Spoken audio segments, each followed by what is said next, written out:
So to break down what this could mean for each campaign, let me bring in political strategist and commentator Rina Shah. Rina, thanks so much for coming on. I first want to talk to you about the timing, right? The timing of these debates.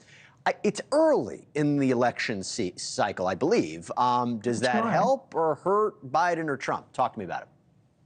Well, I think right now where we stand at this point in the race, it's quite unusual. No political insider, at least in my lifetime, I don't think has seen anything of this level because the political winds are so mighty right now. And that's to say, look at the chaos surrounding Trump with the criminal trials, and then look at Biden and all his weaknesses, whether they range from an age, which he's certainly not aging in reverse, to the economy. So that's what I mean by political wins. But about this debate, we spent this entire past week in the space in the race right now debating about debates. And that's just so unusual.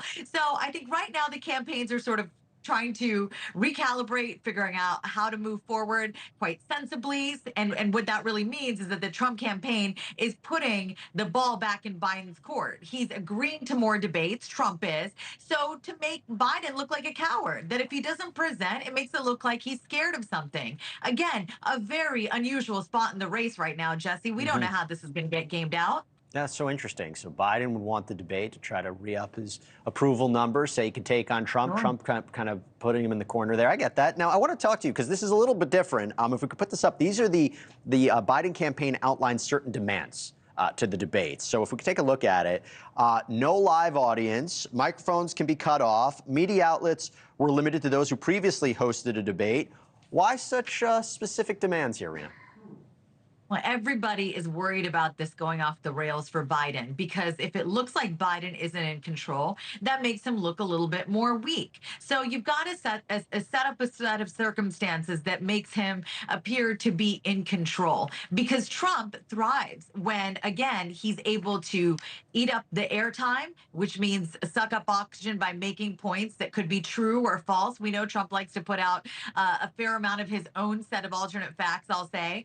But this is again, about a moment in which Biden is very vulnerable. And so they want to solve for those problems that could be coming down the pike. And I think also timing is really important here. The fact that we could see a good, robust debate prior to the Republicans having their convention in July and Democrats meeting in August, that's a really good thing because that allows the party insiders to go back and say, this is what we've got to worry about, this set of points. But again, we don't know until a debate actually takes place and a winner is, so to speak, crowned.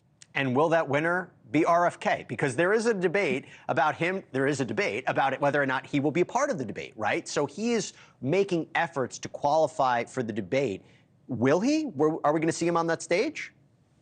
It's a tall order for RFK Jr.'s campaign here. Not only is he worried about getting on more ballots, which he needs to do to be a real player in this race. I believe once he gets past the 20 states, if he's able to get on about 20 to 24 ballots, is when he becomes a real problem for Trump or Biden. I think a little bit more for Trump at this point is my estimation. But about RFK Jr. making it to a debate stage, look, anytime you see a third party spoiler, another voice between the two majors, it's always going to create a bit of tension, and it becomes evident that somebody has a little bit more work to do. Again, right now, my estimation is that RFK Jr. hurts Trump a little bit more, but you never know until you get him on that stage up against a set of circumstances which he just may not be used to, like Trump and Biden are. I think it would be fascinating, and I'm sure a lot more interest into the debates would happen if he was on there. But talking about that for a second, I want to put this up here.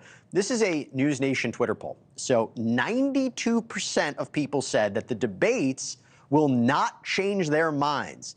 That's a alarmingly large number right there. Is that surprising to you? Or are you saying, you know what, not really? People already go into this. They know how they feel. They might be looking at it maybe for more of an entertainment value. I mean, 92% of the people polled? Well, I've spent the past 2 decades as an elder millennial, I will term myself, not being all that surprised by the trends that we see emerging, and one that is so stark like this one. People not wanting to tune in to the news of the day is a different thing, but not wanting to pay attention to a debate, which is really a place, one of a few places you can really see the differences between two candidates in real time.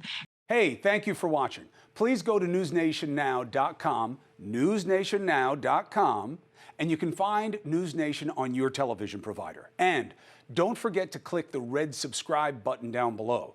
Then you will get more of News Nation's fact-driven coverage.